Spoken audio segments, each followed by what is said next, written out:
어서 오세요. 반갑습니다.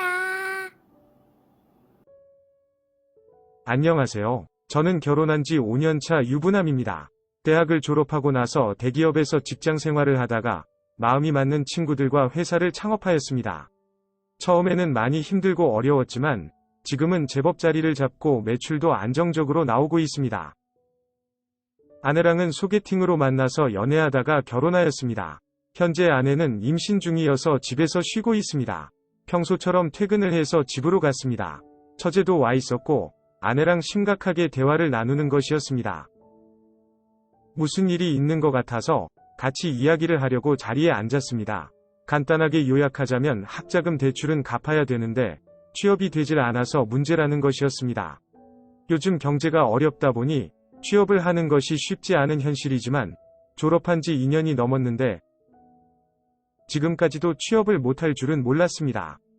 너무 높은 곳만 바라보지 말고 여러 회사를 지원해보라고 하였더니 지금까지 이력서만 500곳도 넘게 넣었는데도 잘 안된다고 속상해하였습니다. 그러면서 조심스럽게 저희 회사에 일할 자리 없냐고 묻는 것이었습니다. 저희 회사는 인테리어 소품 및 가구를 유통 및 제조를 하고 몇 개의 직영 매장이 있습니다. 말이 좋아서 사장이지 지금도 현장 설치도 하고 공장에서 제조도 하고 자재를 사려 다니고 이 일 저 일 구분 없이 사장도 모두 다 해야 하는 중소기업입니다. 이런 작은 회사에 별도의 자리를 만들어서 취업을 시켜주는 것은 다소 무리가 있었습니다. 그래서 주변 지인들에게 취업 관련해서 부탁을 해보았지만 요즘 경기가 어렵다 보니 다들 쉽지 않다고 하였습니다. 일단 아내와 처제에게 힘들 것 같다고 하였지만 그래도 간절하게 부탁을 계속하여서 생각해보겠다고 하였습니다. 그리고 얼마 지나지 않아 중국과 말레이시아에서 수입해오기로 했던 신제품들이 문제가 있다고 해서 현지로 출장을 가게 되었습니다. 인테리어 소품 및 가구들이 생산 코스트 때문에 해외 생산이 많아 해외 출장이 많은 편입니다. 현지 업체 관계자들과 회의를 하는데 그날따라 언어 소통이 잘 안되는 것이었습니다. 아무래도 자꾸 불량이 나다 보니 저는 저대로, 업체 관계자는 관계자대로 예민했던 것 같습니다. 그래서 영어와 중국어를 전공한 처제에게 전화를 하였고 전화로 즉시 통역을 하면서 일을 잘 마무리 짓게 되었습니다. 덕분에 신제품도 문제없이 잘 생산이 되었고 추후 생산 일정도 잘 협의하고 돌아오게 되었습니다. 오는 길에 처제 선물도 사서 왔습니다. 그렇게 몇 번이 처제 도움을 받게 되었고 같이 창업한 친구들과 상의한 후에 해외 소싱 담당자로 처제를 고용하게 되었습니다. 처제는 너무 고맙다면서 정말 열심히 일하겠다고 하였습니다.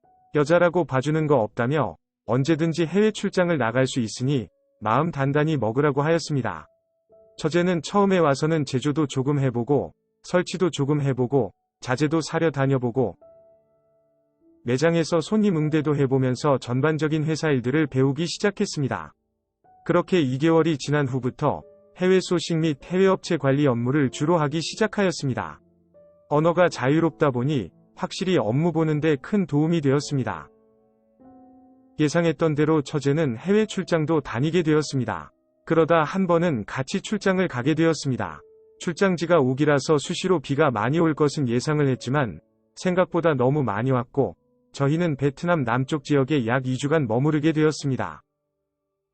길은 없어지고 전기도 잘 안 들어오고 전화 및 인터넷도 안 되고 식사를 제때 하는 것만으로 감사할 상황이었습니다. 처음에는 호텔을 잡고 지냈지만 멈추지 않은 비에 호텔도 침수가 되면서 현지 업체 기숙사 방에서 비가 멈추고 호치민 시내로 돌아갈 수 있을 때까지 지내게 되었습니다. 방 안에 화장실 등 별도의 공간도 없는 그곳에서 처제와 약 10일이나 같이 있었습니다. 아무것도 할 일도 없고 할 수 있는 것도 없고 그냥 멍하기 시간을 보낸 것 같습니다. 옷갈아 입는 것조차 불편하였고 전기는 수시로 정전이 되어서 어둡게 있었던 시간도 많았습니다. 간간히 인터넷이 될 때 메신저로 한국에 안부를 보내고 간단하게 업무 관련 대화를 하는 정도였습니다. 그 외에는 주로 처제와 대화를 하면서 보냈습니다. 그리고 술 마시는 게 전부였습니다. 며칠을 그렇게 같이 지내면서 처제도 저도 서로에게 편해졌고 어느 정도는 편한 복장으로 벗고 있었습니다. 맥주와 그 나라 전통주를 마시다 보니 몸은 더워졌고 전기는 나가서 에어컨도 틀어지지 않았습니다. 창문을 열고 싶어도 거세게 비바람이 쳤기에 열 수도 없었습니다. 그렇게 술을 먹다가 잠이 들었습니다. 자다가 움직임이 불편해서 깨어서 보니 처제가 속옷도 입지 않은 채 저를 끌어안고 자고 있는 것이었습니다. 너무 놀라서 벌떡 일어나자 처제도 일어나면서 왜 그러냐고 묻는 것이었습니다. 옷을 왜 안 입고 있냐고 묻자 지난밤에 있었던 일을 이야기해주면서 기억이 안 나냐고 묻는 것이었습니다. 술 기운에 옷 벗기 완게임을 했고 결국 처제가 다 벗게 되었고 제가 처제랑 강제로 관계를 가지려고 했다는 것이었습니다. 제가 정말 미안하다고 사과를 하였더니 정말 기억이 안 나냐면서 결국 어제 처제가 허락을 하였고 관계를 가졌다는 것이었습니다. 처제도 너무 좋았다면서 앞으로 잘 지내보자는 것이었습니다. 도대체 무슨 상황인지 기억이 나지 않아서 너무 당황스럽기만 하였습니다. 그렇게 호치민으로 나와 비행기를 타고 한국으로 오기 전까지 몇 번이 잠자리를 가졌는지 모르겠습니다. 한국에 와서는 아무 일도 없다는 듯이 원래 관계로 돌아갔습니다.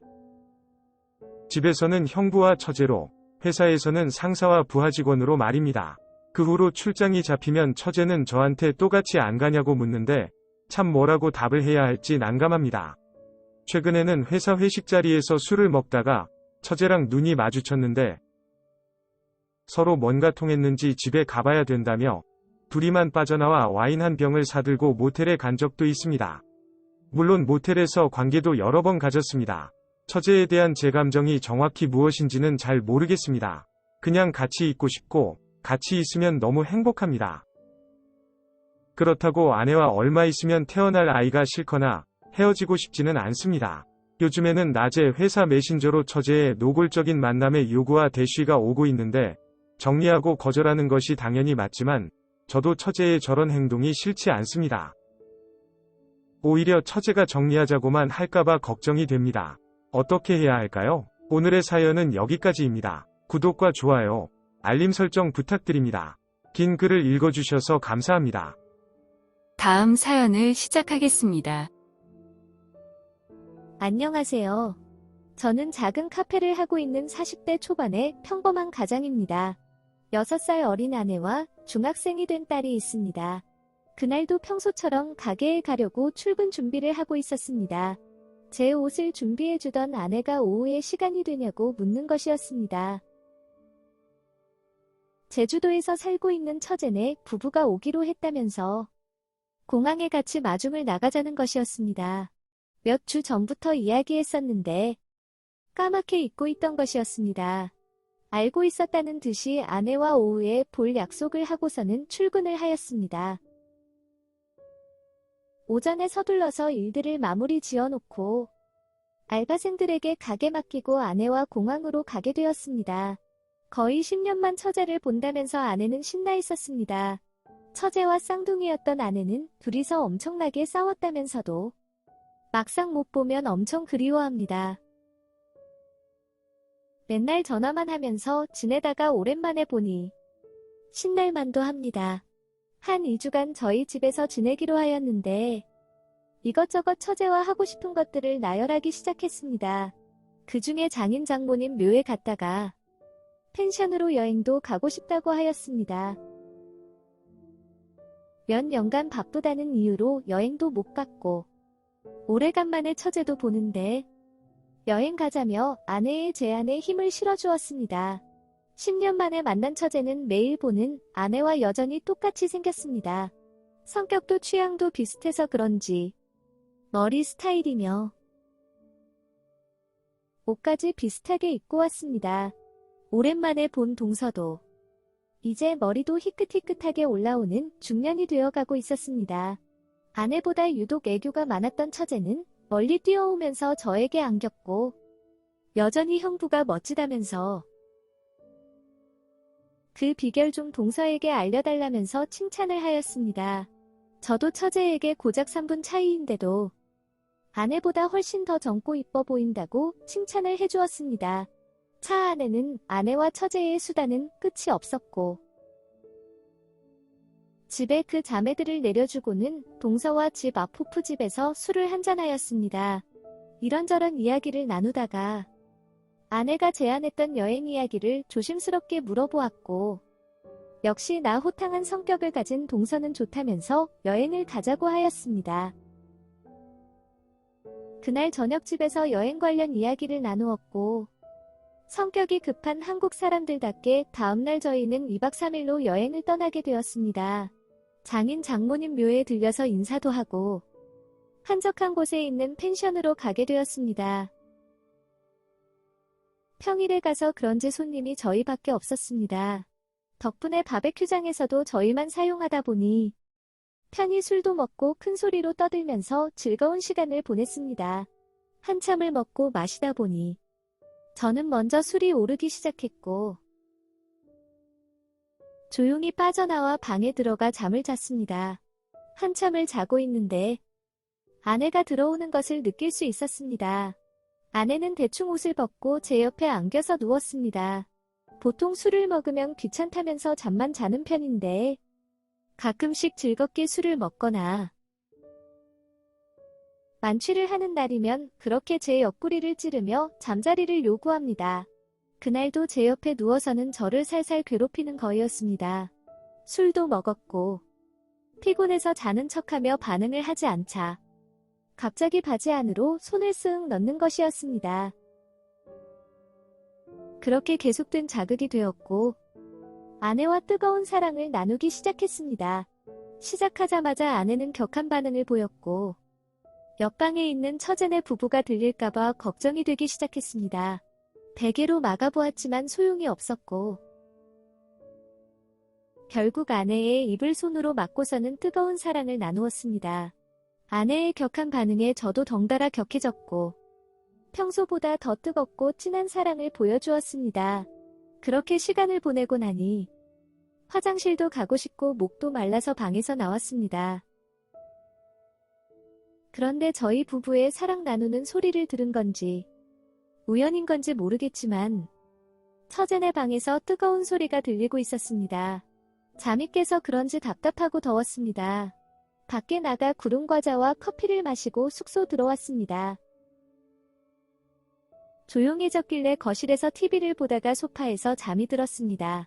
다음날 아침에 일어나 보니 동서는 제 눈치를 보면서 아침을 준비하고 있었고 두 자매는 아직 자고 있었습니다. 왜 그러냐고 묻는 제 말에 동서는 아무 일도 없다면서 머쓱하게 웃고 넘기는 것이었습니다. 그 표정과 말투가 찜찜하게 했지만 얼마 지나지 않아 그 이유를 알게 되었습니다. 처제방인 줄 알았던 곳에서 제 아내가 나오는 것이었습니다. 오래간만에 푹 잘 잤다면서 좋았다고 하는 것이었습니다. 어젯밤에 들었던 그 소리는 처제 부부의 사랑 소리가 아니라 제 아내와 동서의 사랑 소리였던 것이었습니다. 그리고 얼마 지나지 않아 제가 자고 있던 방에서는 처제가 나오는 것이었습니다. 그들보다 먼저 잠이 든 저로서는 어떻게 이렇게 되었는지 알 수는 없지만 그들의 대화를 들어보니 두 여자는 술이 떡이 돼서 전혀 기억을 못하는 것 같고 동서는 본인의 실수에 당황해하고 있는 것 같았습니다. 하지만 점심 먹으면서 한두 잔 마시다 보니 언제 그랬냐는 듯이 또 신나게 어울려 놀았습니다. 오늘은 절대 먼저 취하지 않겠다고 다짐을 하였지만 술고래들을 이길 재량이 없었고 역시 나 둘째 날도 저 먼저 잠이 들었습니다. 다음날 아침 일어나 보니 그들은 거실에서 엉켜서 자고 있었고 상황을 보아 하나 별다른 사고는 없었던 같았습니다. 아침을 챙겨 먹고 퇴실 준비 겸해서 짐을 나르고 있었습니다. 숙소에 처제와 단둘이 있는 상황이 왔습니다. 갑자기 제 옆으로 오더니 첫날 남편이 아니고 형부인 거 다 알고 있다면서 서울 올라가면 개인적으로 술 한 잔 사달라며 귓속말을 하였습니다. 저는 순간 몸이 얼어버렸고 심장을 덜컥 내려앉는 기분이었습니다. 그 귓속말을 남긴 채 아무렇지 않게 웃으면서 짐도 나르며 퇴실 정리를 하는 것이었습니다. 돌아오는 길에 운전하면서 머릿속은 한없이 복잡해지기 시작했습니다. 어떻게 운전을 했는지, 과속 카메라는 안 찍혔는지, 아무런 생각들이 안 들 정도로 운전에 집중도 못하고 지난날의 사건에 대한 걱정만 하면서 집에 왔습니다. 다음날 아침 챙겨 될 것들이 많다는 핑계를 대고 일찍 가게로 출근을 하였습니다. 일을 하다 보니 잡생각도 사라지고 마음도 편해지고 있었습니다. 그런데 가게에 처제가 온 것이었습니다. 사진으로 봤는데 실제로 와서 보니 너무 이쁜 카페라면서 말을 걸어오는데 머리가 멍해지면서 식은땀이 났습니다. 들어와서 커피 한잔하라는 제 말에 처제는 나가서 둘이서 조용히 이야기 좀 하자고 하더군요. 제 차로 가게 되었고 처제는 저한테 왜 이렇게 긴장을 하냐면서 걱정하지 말라고 하였습니다. 일단 출발하라면서 처제가 이끄는 대로 운전을 하였습니다. 약 30분 달려서 도착한 곳은 어느 외진 닭백숙 식당이었습니다. 술 한 잔 사달라고 한 거 기억하냐고 하면서 닭백숙과 동동주를 시켰습니다. 그렇게 별다른 말 없이 동동주와 함께 식사를 하였습니다. 2주전자쯤 마신 것 같습니다. 술도 오르고 식사도 다 했기에 대리를 불려서 집에 가려고 하는데 처제는 저쪽을 손으로 가리키는 것이었습니다. 그 손 끝에는 무인텔이 있었습니다. 저기에 가고 싶다며 저를 끌고 가기 시작했습니다. 뭔 소리냐며 안 된다고 하였지만 이번에는 제 입을 막으며 빨리 가자고 밀치기 시작했습니다. 그렇게 들어온 무인텔에서 그 밤에 그때처럼 강렬한 시간을 가졌습니다. 이제는 신경 쓸 것이 없다는 것을 알았는지 더 자유로웠습니다. 그렇게 술이 깨야 갈 수 있는다는 명분하에 몇 시간을 더 무인텔에 있었고 그 시간은 짜릿함의 연속이었습니다. 그날은 그렇게 처제와의 불같은 시간을 보내고 집에 들어갔습니다. 어느덧 2주가 지나고 처제네 부부를 공항에 데려다주고 가게로 돌아왔습니다. 처제에게 제주도에 잘 도착했다는 글과 함께 다음에도 둘이서 술 한 잔 꼭 하자고 문자가 와 있었습니다. 물론 자주 보고 살 처제가 아니지만 앞으로 처제를 어떻게 봐야 할지 모르겠습니다. 그 문자가 이 관계를 앞으로도 이어나가자는 의미인 것 같은데 난감합니다. 지난 일은 비밀로 한 채 끝나지 않겠죠? 오늘의 사연은 여기까지입니다. 구독과 좋아요, 알림 설정 부탁드립니다. 긴 글을 읽어주셔서 감사합니다. 다음 사연을 시작하겠습니다. 안녕하세요. 저는 회사를 다니고 있는 평범한 41세 싱글남입니다. 이제는 싱글남이라고 하기보단 노총각이 맞는 것 같습니다. 40대가 되면서부터는 배도 좀 나오고 흰머리도 많이 늘었으니까요. 아버지는 제가 대학생 때 교통사고로 일찍 돌아가셨습니다. 그래서 동생이 장가가기 전까지는 어머니와 4살 어린 남동생과 같이 살았습니다. 몇 년 전 동생이 만나는 여자가 있다면서 집에 데려와 소개를 시켜주었고 그해 가을에 동생은 결혼을 하였습니다. 동생과 결혼한 재수씨는 자세한 이유는 알 수 없지만 어렸을 때부터 고아원에서 자랐고 성인이 되면서부터 일을 다니면서 독립해서 혼자 살았다고 하였습니다. 그래서 정확히 자기가 태어난 날과 시간도 모른다고 하였습니다. 그런 아픈 과거가 있는 사람이었지만 구김살 없이 밝은 성격의 애교도 많은 여자였습니다. 게다가 결혼하면 분가해서 살 줄 알았는데 어머니도 생기고 오빠도 생긴다면서 저희 집에서 같이 살기를 원했습니다. 그래서 약 1년 정도를 같이 살았습니다. 하지만 오랜 세월을 엄마와 남자 형제들이 살았던 게 익숙해서 그런지 알게 모르게 난처한 상황들이 생기기 시작했습니다. 같이 살기에는 집도 좁고 언젠간 태어날 조카를 생각하면 제가 독립을 하는 것이 맞겠다고 생각이 들어서 회사 근처 아파트로 독립을 하였습니다. 동생이 미안하다고 여러 번 말을 하였지만 이사간 집이 어머니 집과 멀지도 않고 회사와 가까워서 오히려 더 좋아졌습니다. 그렇게 잘 지내고 있던 중이었는데 어느 날부터 동생이 결혼 생활이 힘들다는 이유로 가끔씩 제 집으로 찾아와서 고민 상담을 하는 것이었습니다. 결혼도 못 해본 제가 동생의 고충을 잘 이해하고 알 리가 없기에 결국 답답해하다가 술 먹고 자고 가곤 했습니다.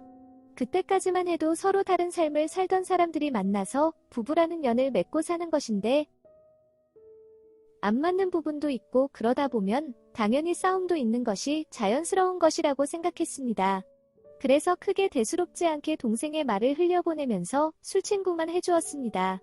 게다가 재수씨의 성격이 밝고 애교도 많고 사람들에게 잘하는 타입이라서 다소 까칠한 성격의 동생 때문에 오히려 재수씨가 힘들어할까봐 걱정이 되었습니다. 그래서 동생이 찾아오면 며칠 후에는 집에만 있는 재수씨를 불려서 맛있는 밥도 사주면서 재수씨 이야기도 들어주고 비싸진 않지만 선물이나 옷도 한 벌씩 사주곤 하였습니다. 그러던 어느 날 평일 낮에 회사에서 일을 하고 있는데 떨리는 목소리로 어머니께 전화가 왔습니다. 외출했다가 집에 들어왔는데 집에서 동생과 재수씨가 엄청나게 치고받으며 싸우고 있다면서 아무래도 제가 와서 말려야 될 것 같다고 하셨습니다. 근무 시간이라 신경 쓰지 말고 제 집으로 가서 쉬고 계시라고 할 만도 했지만 어머니의 목소리가 너무 신경이 쓰였고 결국 반차를 내고 어머니 집으로 갔습니다. 집안은 난장판이 되어 있었고 어머니는 정신이 반쯤 나가 있는 상태로 거실 소파에 앉아 계셨습니다. 제가 동생을 힘으로 제압을 하면서 일단 싸움은 진정이 되었고 왜 싸우게 되었는지 이야기를 듣게 되었습니다. 동생이 이야기를 하려고 하자 재수씨를 말하지 말라면서 집을 뛰쳐나갔고 동생은 신경 쓰지 말라서 싸운 이유를 말하기 시작했습니다. 재수씨가 임신을 했다는 것이었습니다. 그런데 왜 싸우냐고 했더니 동생이 자기는 무정자증이라며 절대 자기 자식이 아니라는 것이었습니다. 그래서 동생이 재수씨를 추궁하였더니 다른 남자의 씨앗인 것을 인정했다면서 용서해 줄 테니 지우라고 하니까 절대 못 지운다며 꼭 낳을 거라고 했다는 것이었습니다. 어머니는 그 자리에 주저앉으셨고 저도 할 말을 잃었습니다. 이혼을 이야기했더니 그것도 싫다면서 애를 낳아서 같이 잘 키우자고 한다는 것이었습니다. 그러면서 재수씨는 남편이 애를 못 갖는 상황이라고 해서 자기까지 자식 없이 살아야 되는 건 아니지 않냐면서 따졌다는 것이었습니다. 그날은 그렇게 한바탕 소동이 났고 어머니와 동생은 저희 집으로 갔습니다. 그리고 저만 남아서 기다리다가 다시 집에 돌아온 재수씨와 이런저런 이야기를 나누었습니다. 어떻게 된 것인지 재수씨의 입으로 그 사실을 듣고 싶었습니다. 처음에는 이야기를 안 해줄 것처럼 강하게 저보고 가라며 소리쳤지만 시간이 지나면서 같이 자연스럽게 이야기를 나누게 되었습니다. 재수씨는 사랑하는 동생과 서로 닮은 아이를 낳고 행복하게 살아가는 게 목표였다고 하였습니다. 그런데 동생이 아이를 못 갖게 되었다고 하였을 때는 정말 세상이 무너지는 것 같았다고 하였습니다. 몇 번이고 포기하고 상황을 인정하고 싶었지만 아이에 대한 미련은 멈춰지지 않았다고 하였습니다. 그 밖의 이야기들을 쭉 듣던 중에 재수씨가 어렸을 때부터 고아원에서 혼자 자랐다는 것을 잊고 있었습니다. 왜 자식에 집착을 하는지 조금은 이해가 되었습니다. 그래도 남편인 동생과 상의를 해봤어야 되지 않냐고 물었지만 제가 동생이었으면 이런 상황을 제안했다면 동의해줄 수 있냐고 역으로 묻더군요. 저는 아무 말도 할 수 없었습니다. 아무튼 그래서 다른 남자를 만나서 사귀거나 바람을 피운 것이 아니라 인터넷으로 임신을 도와주는 남자를 만나서 가임기에 몇 번 관계를 가졌고 그렇게 임신을 하게 되었다고 하였습니다. 저희 어머니도 손주를 기다리셨고 재수씨 역시도 아기를 원했는데 동생은 가질 수 없고 결국에는 다른 남자의 씨앗을 받아야 되는 상황인데 무조건 안 된다고 하고 이혼하자고만 하니 속상하다고 하였습니다. 가족이 아닌 모르는 사람의 씨앗이라서 문제가 된다면 아주버님인 저한테 씨앗을 받았으면 되는 거냐고 묻더군요. 그 이야기를 밖에 듣고 있었는지 동생이 들어오면서 차라리 형한테 씨앗을 받아서 임신을 하지 그랬냐면서 또다시 화를 내는 것이었습니다.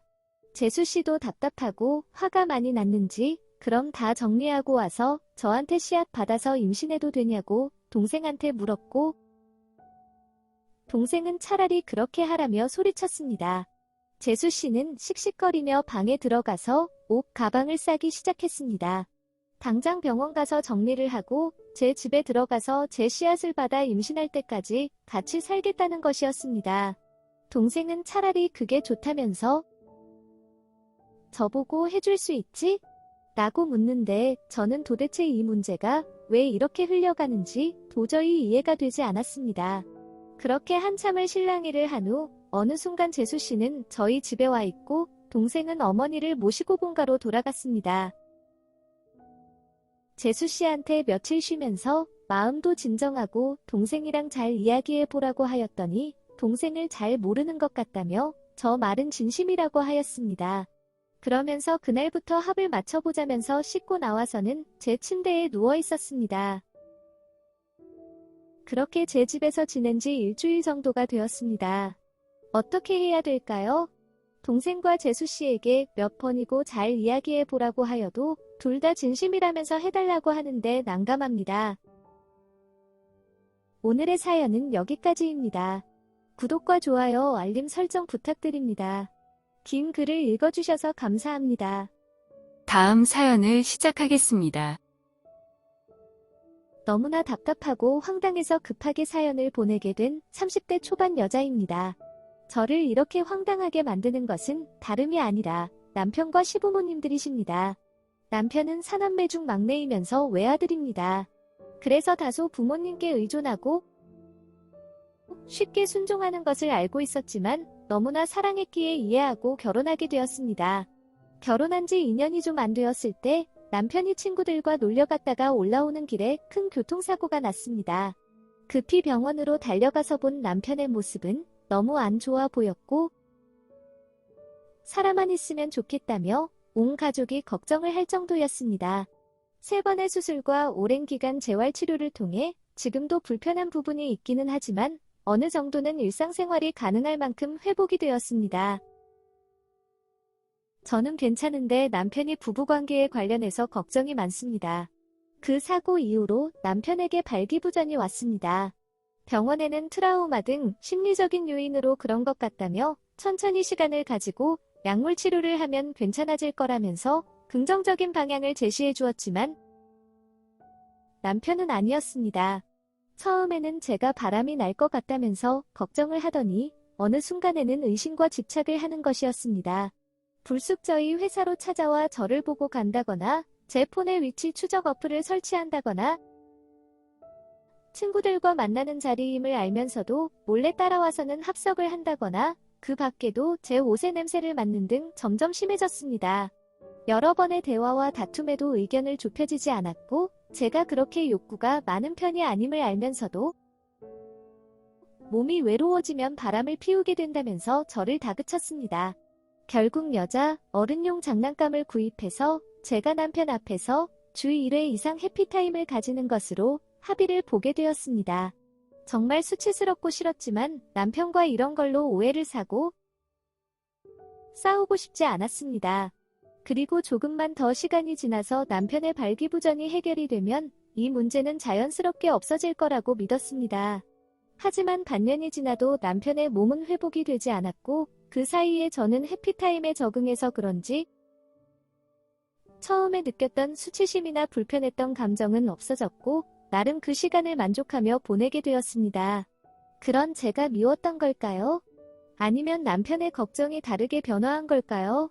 갑자기 임신에 대해서 이야기를 하는 것이었습니다. 당연히 여자 어른용 장난감으로 해피타임을 보내는데 임신이 될 리가 만무하였습니다.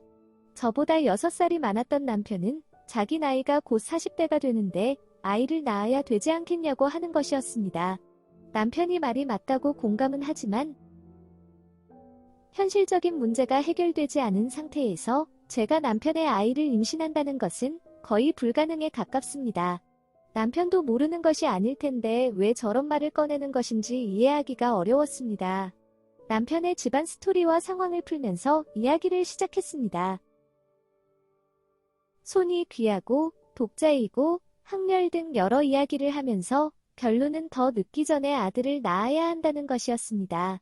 다 이해가 되고 아들을 낳아야 하는 집안 분위기도 알겠는데 남편의 문제가 해결이 안 되어서 아들을 낳을 방법이 없는데 왜 자꾸 빙빙 돌려가면서 말을 하는 건지 도통 이해가 되지 않았습니다.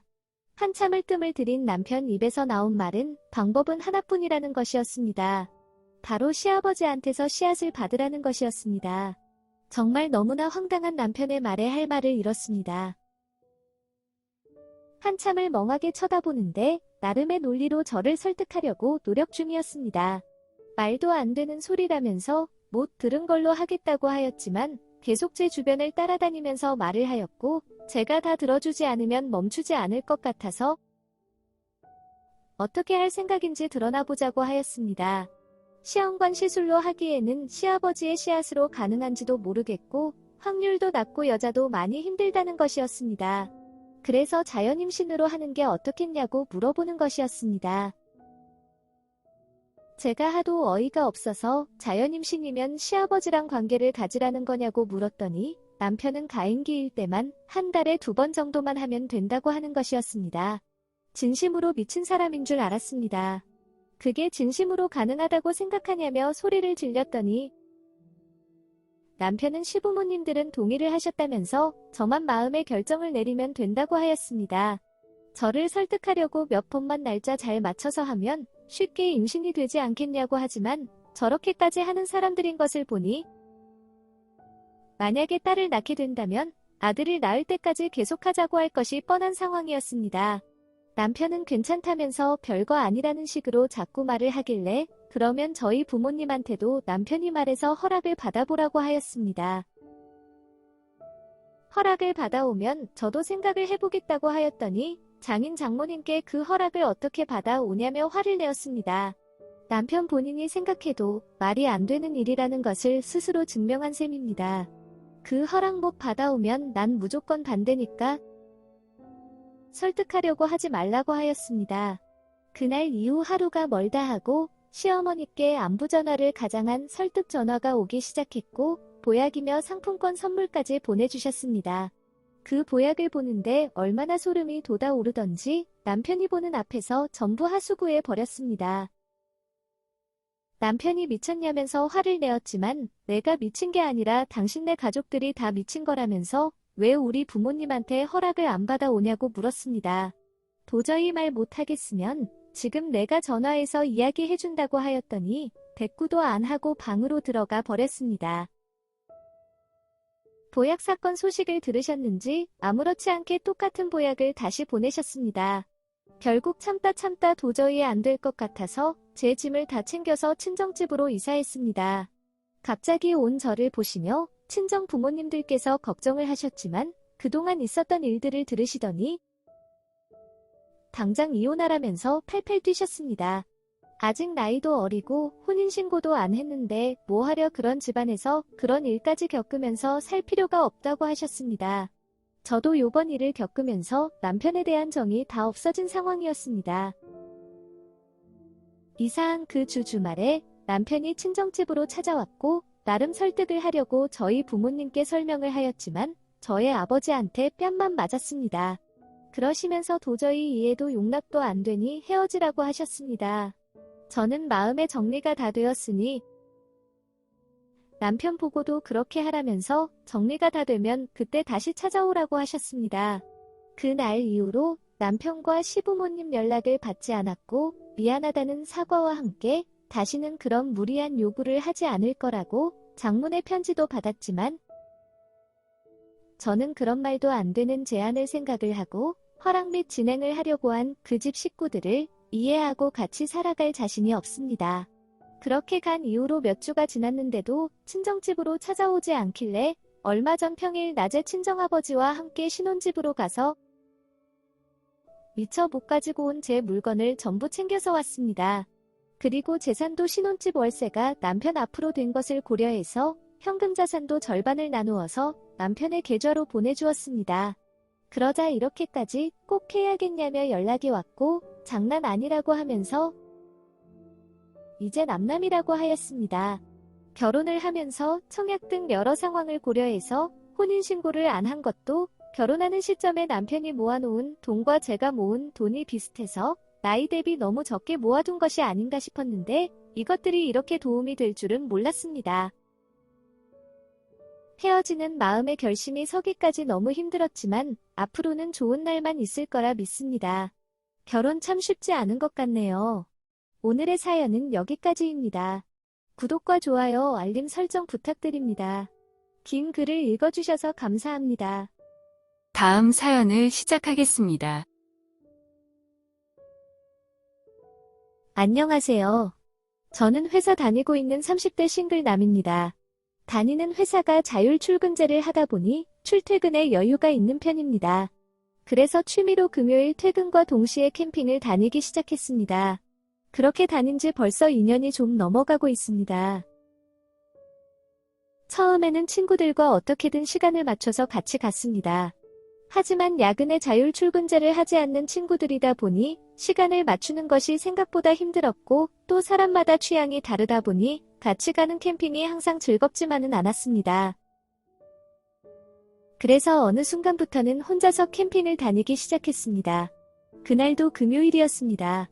일찍 퇴근을 하고서는 마트에 들러서 이것저것 필요한 것들을 사고 예약해둔 캠핑장으로 갔습니다.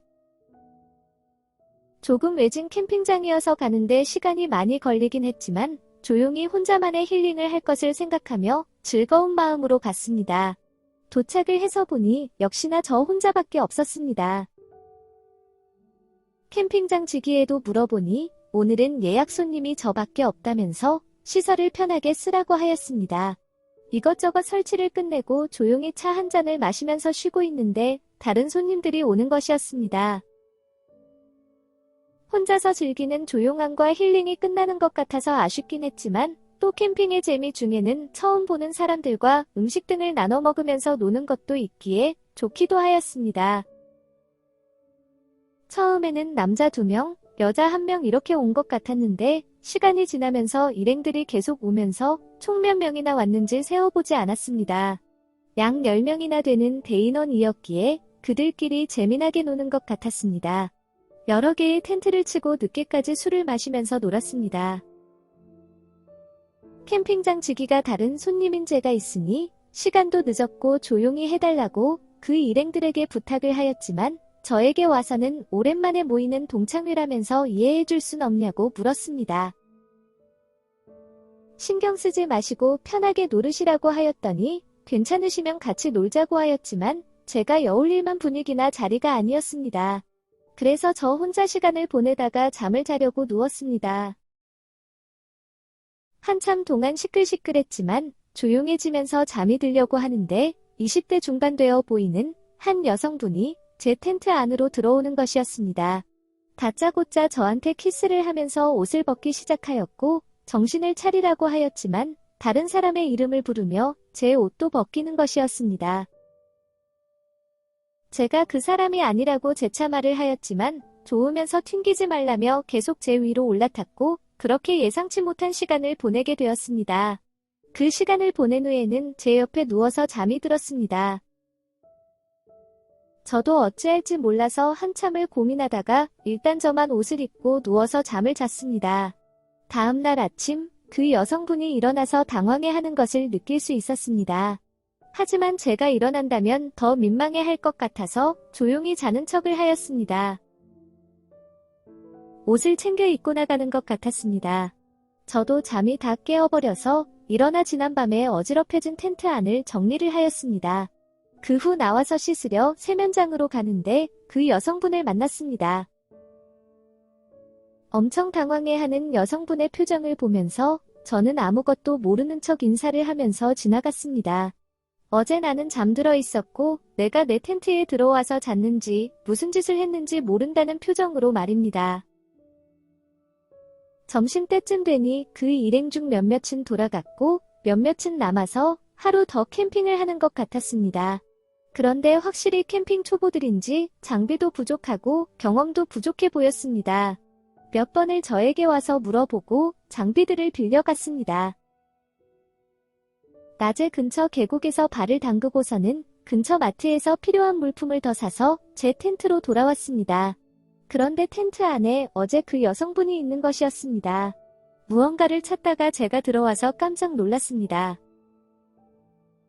그러면서 어제 자기가 많이 취해서 자기네 일행 텐트인 줄 알고 들어와 잠을 잤다고 하면서 핸드폰을 잃어버렸는데 못 봤냐고 묻는 것이었습니다. 못 봤다고 하면서 찾으면 연락드릴 테니 연락을 받을 수 있는 다른 연락처 하나만 알려달라고 하였습니다. 연락처를 남겨주고는 갔습니다.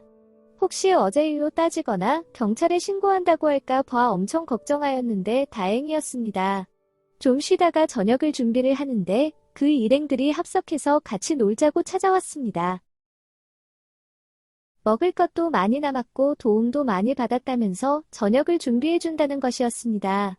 하지만 어설픈 것들이 많았던 그들이기에 결국은 제가 저녁을 해서 먹였습니다.